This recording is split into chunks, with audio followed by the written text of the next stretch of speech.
Oi, meu nome é Caio, sou aqui da administração do segundo ano.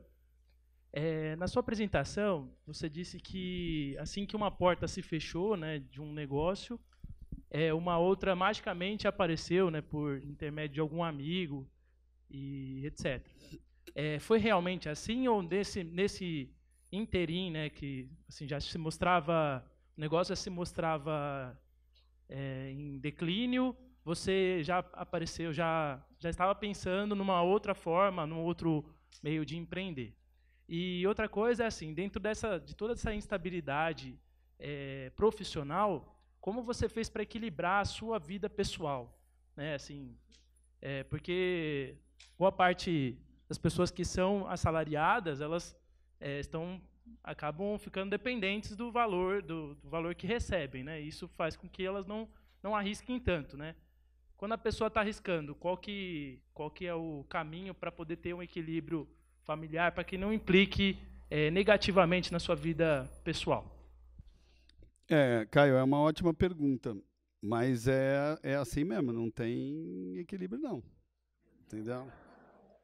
Tem, tem aventura mesmo, é montanha-russa, altos e baixos, entendeu? E podia ser que eu nem tivesse aqui falando com vocês se alguma coisa aí no meio do caminho pudesse ter acontecido, ou se o mercado fosse diferente, ou se as oportunidades tivessem sido diferentes. Não tem uma fórmula mágica para você fazer isso, entendeu? No meu caso, eu não tinha muita escolha, entendeu? Eu queria empreender, eu queria ter uma empresa, né? Até uma coisa até vamos dizer, um pouco neurótica, assim, né? Eu queria ter minha empresa e eu sou assim até hoje, né? Eu continuo querendo ter outras empresas, né? Então, lógico, hoje a coisa é diferente porque você cresceu, mas teve época que eu ia comer no bar do seu Zé lá e não tinha dinheiro para pagar,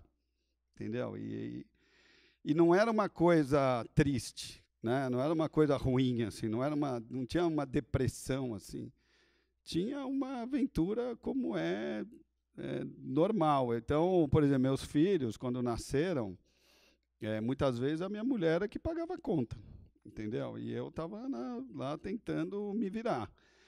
Mas a persistência é que faz o resultado, né? Não tem negócio fácil, não tem a primeira vez. Eu falei para os meus, né? Eu tenho dois filhos, né? Um tem 25, outro tem 22, né? E eu falo para eles assim, ó, esse negócio é o meu negócio. Ele não é um negócio de vocês. E ele não vai ficar para vocês, né? Ele vai ficar para os sócios da empresa e vocês não vão ser sócios da empresa, porque vocês vão ter que nascer pequeno, tomar tombo pequeno, aprender pequeno, para depois, um dia, vocês serem grandes com a perna de vocês. Porque se eu coloco uma estrutura desse tamanho na mão deles e dos filhos dos sócios, que hoje são sócios da empresa, vai ser alguma coisa destrutiva, né? Então, eu acho que né, acho que talvez a grande vantagem que eu tive foi que eu comecei cedo, né? E quando você começa cedo, você não tem tanta responsabilidade, entendeu? E eu não tinha nenhuma, né? Ia para aventura mesmo. E tinha época que eu ganhava uma grana e tinha época que eu não ganhava nada. Mas as coisas, elas não iam todas encaixando assim, né, perfeitamente. Mas o que você sentia era assim, que existiam oportunidades que estavam ali muitas vezes e que você tinha que explorar para ver o que ia acontecer. E tudo é um aprendizado, né? Por exemplo, fazer um negócio com título da dívida pública foi um aprendizado. Fazer um negócio do cartão de crédito foi um aprendizado. E todo esse aprendizado, toda essa bagagem, no final você vai trazendo. E esse aprendizado você começa a sentir quando o negócio é bom ou quando não é bom, ou quando a pessoa é boa. É como se você tivesse uma experiência em cada movimento que você faz, e essa experiência é importante ter. É importante quebrar a cara. E é melhor quebrar a cara pequeno, é melhor quebrar a cara quando você não tem responsabilidade tão grande em relação à família. Então, por exemplo, um casal, os dois saírem para esse empreendedorismo, é, é um suicídio do casal, entendeu? Porque alguém tem que segurar as pontas em casa, porque os dois, nesse tipo de negócio incerto, é muito difícil você ter uma estabilidade. Então, a minha ex-mulher era advogada, ela, né, em algum momento da minha vida, ela me ajudava, e muitas vezes ela que pagou as contas e eu não tinha nem dinheiro para pagar, entendeu? Mas eu queria fazer as coisas acontecerem. Então, todos os erros que foram aqui, né? Vocês viram só o bonitinho, né? Aí saiu desse, entrou. Mas assim, uma vez eu mostrei isso aqui, os caras, nossa, mas quanto negócio você quebrou, né? Eu falei, pois é, né? Porque os negócios, né, no final não iam para frente e você acabava, né, de uma certa forma, tentando um novo negócio. Né? E não tinha garantia nenhuma que o novo negócio ia funcionar. Então, não é fácil, é difícil. Qualquer coisa, qualquer tipo de empreendedorismo não é fácil, mas é recompensador. Né? Quando dá certo, lógico. Mas quando não dá, também é recompensador, porque você aprende bastante.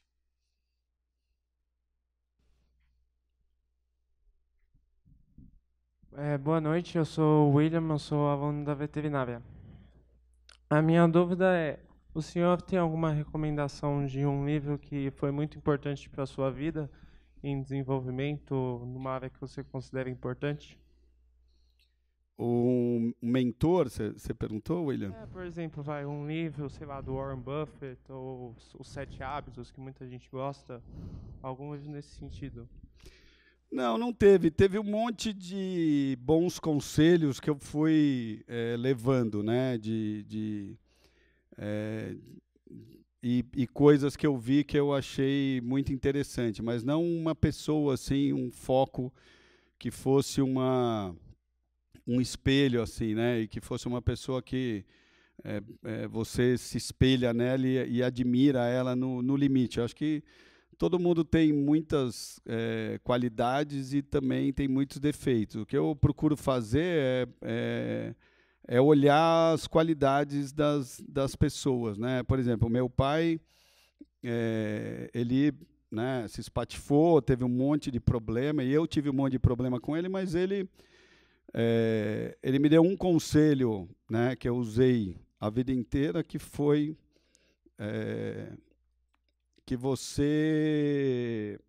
que a maior malandragem do mundo é você fazer a coisa certa, né? Então, isso é né, um ditado que eu sempre levei, e eu acho que você vai juntando uma coisa de uma pessoa, uma coisa de outra, no final você forma um pouco da sua cabeça, mas eu nunca me arrependi de fazer a coisa certa, de buscar transparência, né, mesmo quando a coisa dá tudo errado, você sentar e dizer, olha, puta, isso aqui aconteceu por causa disso, você não, né, não esconder a verdade e fazer as coisas da forma correta. Né? Então, acho que tem várias pessoas que eu me espelhei, mas em situações e momentos diferentes, mas tem sempre uma influência, sim. Boa noite. Boa noite. Meu nome é Henrique, eu sou da Yashi, e assim, a gente pelo menos eu como um jovem sonhador ali do empreendedorismo, a gente acaba tendo a ideia, e a gente vê a ideia como aquilo que a gente acredita como oportunidade, e quando a gente vai pôr na prática, pelo menos eu, acaba tendo a gente acaba problematizando demais antes de pôr na prática. Acaba deixando de fazer muitas coisas pelo medo. Então, qual seria uma sugestão sua para a gente enfrentar essa barreira do medo na hora de colocar a sua ideia na prática? Hoje, né, excelente pergunta. Hoje, pela né, pela velocidade das coisas, você tem que errar rápido, né, e fazer as coisas não de uma forma estabanada, né, mas você tem que testar a sua ideia da melhor forma que você conseguir, e tudo que você tem na cabeça, que você achar que é aquilo, vai mudar, né?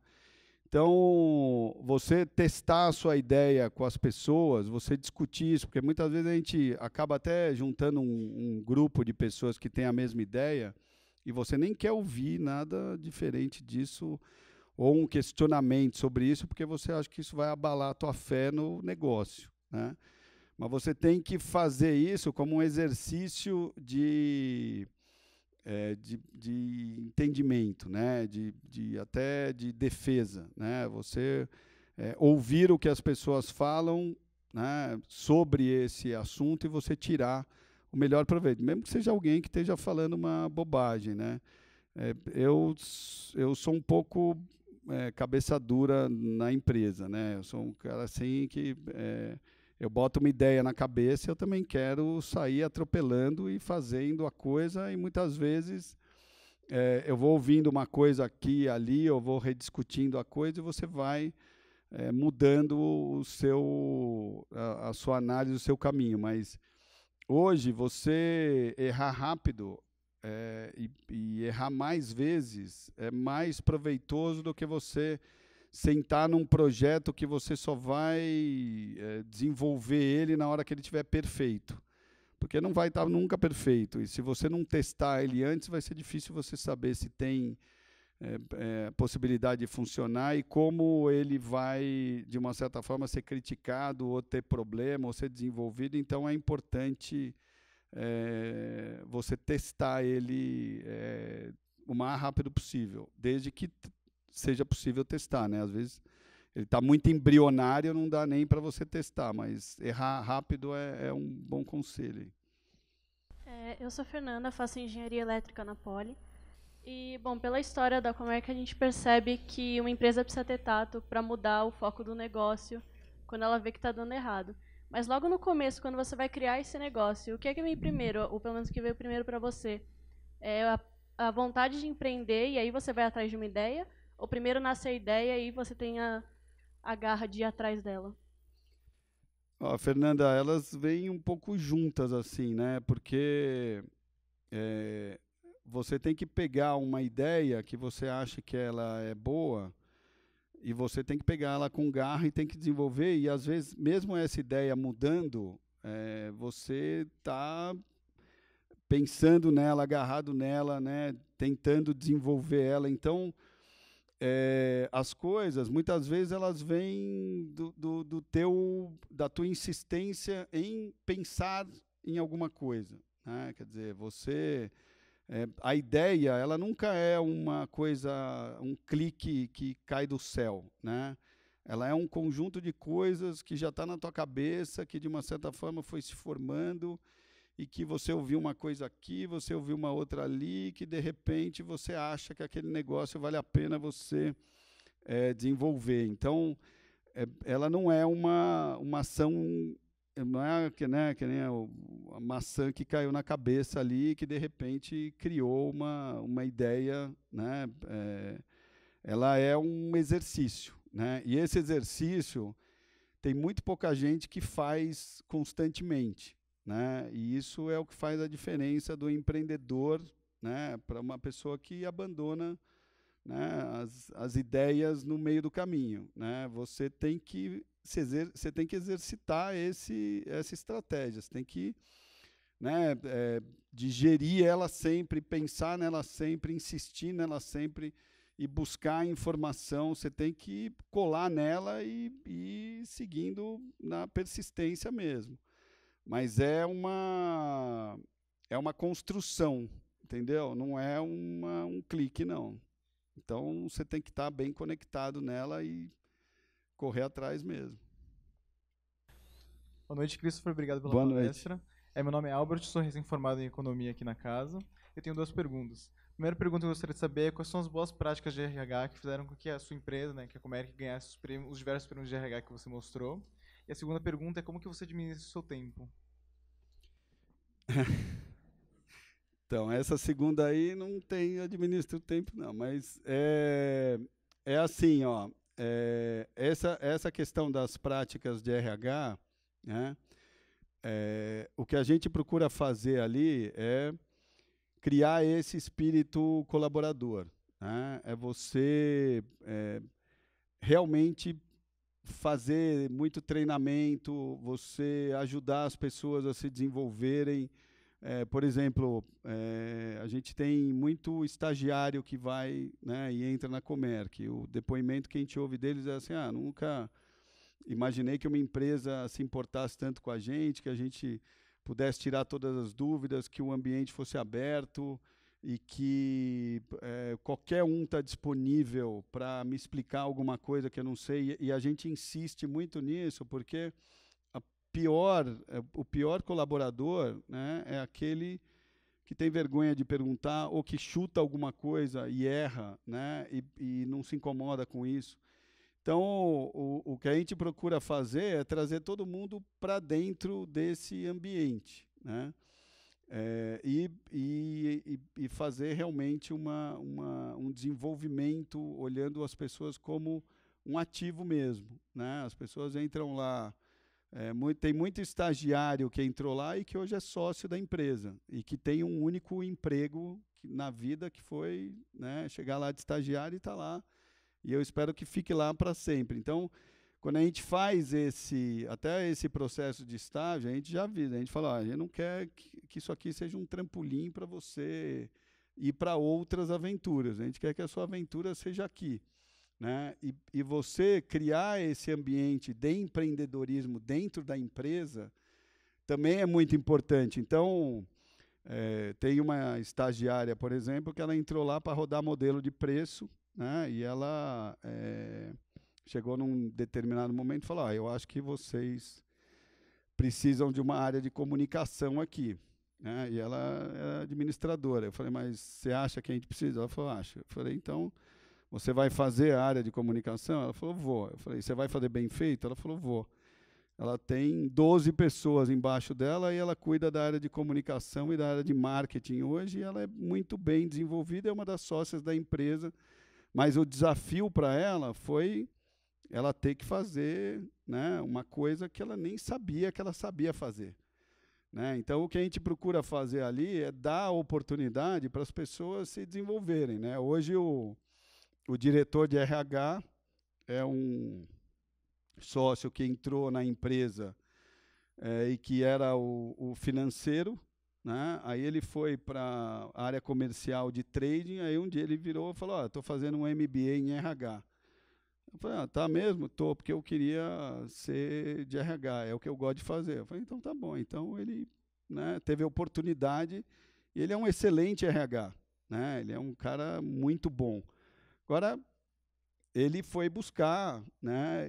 Então, essa independência, essa liberdade, essa responsabilidade, ela tem que vir não de cima, né? Ela tem que vir das pessoas que querem realmente criar esse desafio, né? Então, o que a gente procura fazer é apoiar, ajudar a desenvolver, e você vê muito caso de muita gente saindo de uma área, indo para outra. A gente está implementando um modelo novo de RH lá, que é como se fosse uma rede social ali, onde você faz um diário de competências, onde você faz a avaliação na hora das pessoas. Então, é uma avaliação 360, as pessoas têm peso, você faz uma avaliação instantânea ali do que você está recebendo daquela pessoa, e todo o sistema ele funciona de uma forma que a pessoa já vai vendo se ela está crescendo ou não, né? E a nota que ela vai tendo. Então, o feedback é praticamente do sistema, né? E aí as pessoas veem as caixinhas onde cada cargo você tem ali o que a pessoa precisa ter, que competência que ela tem que ter para estar nesse cargo, o que ela precisa conhecer, e elas vão se direcionando para esses cargos que às vezes está fora da área que ela atua, ou está até fora da empresa que ela atua, mas ela sabe que para ser essa pessoa, né, para ser um sucessor dessa pessoa, dessa área, ela tem que ter essa experiência, ela tem que ter esse conhecimento, ela tem que ter, ela vai ter essa rotina. Então, isso tudo a gente está colocando dentro de um sistema exatamente para você poder dar a liberdade das pessoas se colocarem dentro do que elas acharem que conseguem desenvolver. E isso pode ser mais do que uma área, né? Eu gosto disso, eu gosto daquilo, eu gosto do outro. Tudo bem, desde que você tenha pontuação suficiente, conhecimento suficiente, que você consiga se preparar para aquilo, você vai estar apto a subir, né, no teu cargo, seja numa sucessão dentro da mesma área, seja numa carreira em Y, né, onde um vai para gestor, o outro vai para especialista, mas você tem que dar a mesma importância para os dois, porque nem todo mundo é gestor, ou seja, a pessoa saindo totalmente do que ela faz para ir para uma outra aventura, e desde que ela se dedique àquele negócio mesmo, vai estudar, vai aprender e vai querer fazer, né? E o meu tempo, ele é meio maluco assim, mas eu consigo fazer um monte de coisa fora da empresa também, né? Mas, assim, por exemplo, eu vou viajar, né? Eu sento lá 2 horas por dia para trabalhar, né? Vejo o que eu tenho ali, o que eu vou fazer, porque senão, quando eu volto, é pior, né? Aí é um inferno você conseguir colocar as coisas em ordem, mas não tenho o que reclamar, não. Eu gosto do que eu faço, né? Acho que essa é a diferença. Obrigada. Christopher, em nome do Escritório de Carreiras e da Pró-Reitoria de Graduação, a gente agradece a palestra, a sua presença. Professora Tânia, eu é que agradeço. Muito obrigada, a presença de todos também. Christopher, assim, a minha área é carreiras, né? Então, eu tenho aqui alunos que vêm para cá para pensar sobre as carreiras, tem a minha turminha de graduação, que a gente fala sobre carreiras. Então, assim, eu queria agradecer muito, porque você deu exemplos assim muito honestos, muito diretos, muito contundentes, de coisas que a gente estuda, né? Então, assim, se eu puder só citar algumas coisas, só para marcar, né, algumas coisas. A gente estuda empreendedorismo e a gente sabe que o empreendedor ele precisa ter o espírito inovador, ele precisa assumir risco, porque tem risco no que você fez, né? Ele precisa assumir risco, ele precisa ter flexibilidade. Achei ótimo. O professor Homer precisou sair, porque ele está voltando para Pirassununga hoje, e ele estava aqui falando, engenheiro também, né? Ele estava encantado também com a tua história, né? Na hora que o Caio perguntou lá, o Caio tem muita vontade de ser empreendedor, né, Caio? Tá? Tem, né? É um menino de ouro, né? Então, você falou assim, toda vez que você se projetou em alguma coisa nova, a gente tem uma coisa na teoria de carreiras, né, que vem de uma linha da teoria chamada autoeficácia, né? Então, eu consigo olhar para o teu caso e falar em autoeficácia. O que é autoeficácia? A minha moçadinha aqui precisa desenvolver também, né? Cada vez que você faz alguma coisa que dá certo, aquilo passa a fazer parte de você como a sua oportunidade, o seu entendimento de que você pode fazer as coisas darem certo, né? Então, isso vai aumentando a probabilidade, né, de que você vá se saindo melhor nas coisas. Agora, você lidou com reveses. Você lidou com reveses, né? E aí, a gente tem toda a outra conversa que hoje o mercado fala de uma forma muito leviana, que é a tal da resiliência, né? Então, vocês já devem ter ouvido falar sobre resiliência, né?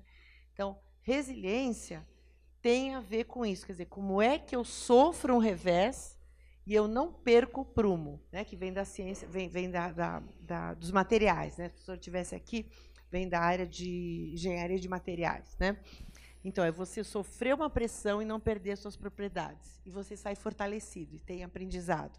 Então, você foi falando, você falou de criatividade, você falou de curiosidade, né? Eu acho que isso é muito importante também, que os nossos alunos sejam curiosos, né, em todos os sentidos. Então, por isso que o escritório acaba trazendo tanta coisa diferente para cá.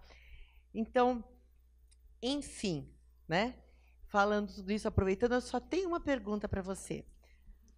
Você recruta estagiários da USP? Seu? Você recruta a Comerc, que tem estagiários da USP? Nós estamos abertos, tá bom? Para Temos mandar sim, os melhores estagiários, já né, temos, pessoal? já temos alguns lá. E esse negócio que o Caio falou do risco, né? Acho que tem uma vez eu estava conversando com um amigo meu que ele é executivo, né? Um alto executivo de uma empresa, né?